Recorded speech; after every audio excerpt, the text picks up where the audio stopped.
untuk mempersiapkan diri ketika nanti saya dan saudara pulang. Saudara akan pulang tidak? Kemana pulangnya? Ke surga. Karena saudara terima Tuhan Yesus, maka jaminan keselamatan itu sudah ada di depan kita.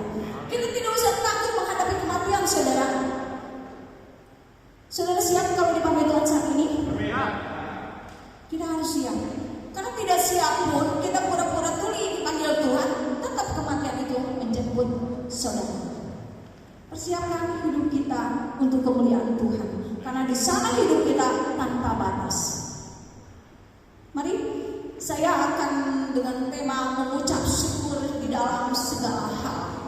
Mengucap syukur ini paling mudah dikatakan ketika dalam keadaan sehat, dalam keadaan berkelimpahan. Itu paling mudah kita mengucapkan syukur. Terutama kalau kita dikasih berkat uang, oh puji Tuhan, haleluya. Begitu dikasih masalah, oh Tuhan. Sedangkan firman Tuhan katakan di sini ada 2 ayat di dalam Efesus 5 ayat 20. Bisa tolong ditampilkan? Ucaplah syukur senantiasa atas segala sesuatu dalam nama Tuhan kita Yesus Kristus kepada Allah dan Bapa kita. Dan ada satu ayat lagi di dalam 1 Tesalonika 5 ayat 18. Mengucap syukurlah dalam segala hal, sebab itulah yang dikehendaki Allah di dalam Kristus Yesus bagi kamu. Saudara-saudara yang terkasih, 2 ayat ini mengatakan bahwa ucap syukurlah senantiasa, mengucap syukurlah dalam segala hal. Dalam segala hal pengertiannya dalam segala keadaan, dalam suka, dalam duka, dalam senang, dalam sedih, dalam segala situasi. Tuhan menghendaki umatnya untuk bersyukur. Amin. Sedangkan di dalam ayat kedua 1 Tesalonika 5 ayat 18 mengatakan mengucap syukur dalam segala sesuatu yang Tuhan kehendaki kepada anaknya. Ucaplah syukur senantiasa dalam segala sesuatu. Yang satu lagi mengatakan mengucap syukurlah dalam setiap keadaan. Artinya kalau dalam setiap keadaan di sini berbicara masalah waktu. Siang hari bersyukur, malam hari bersyukur, pagi hari bersyukur. Artinya dalam semua keadaan kita harus belajar untuk bersyukur.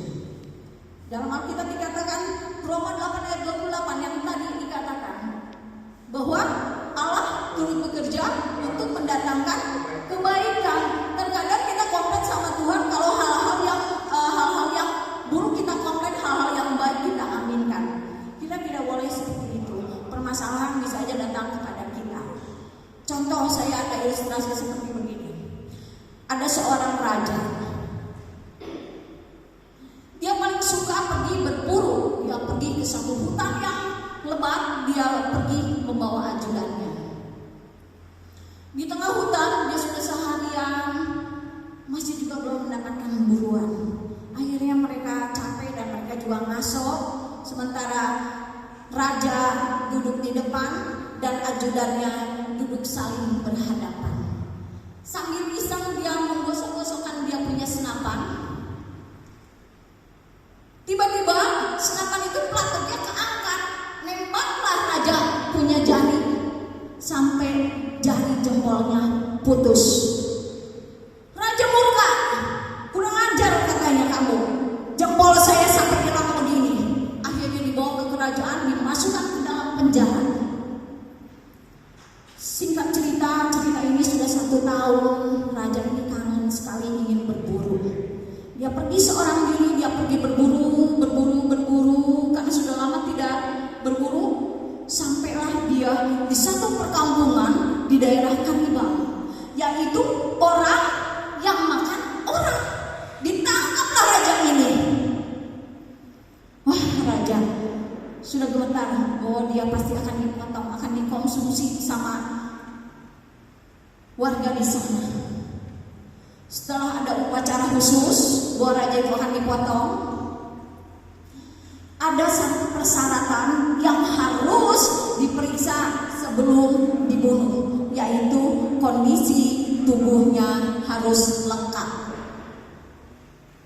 Begitu diperiksa dari kepala sampai semuanya, wah ini bagus. Begitu lihat jempol kakinya hilang, wah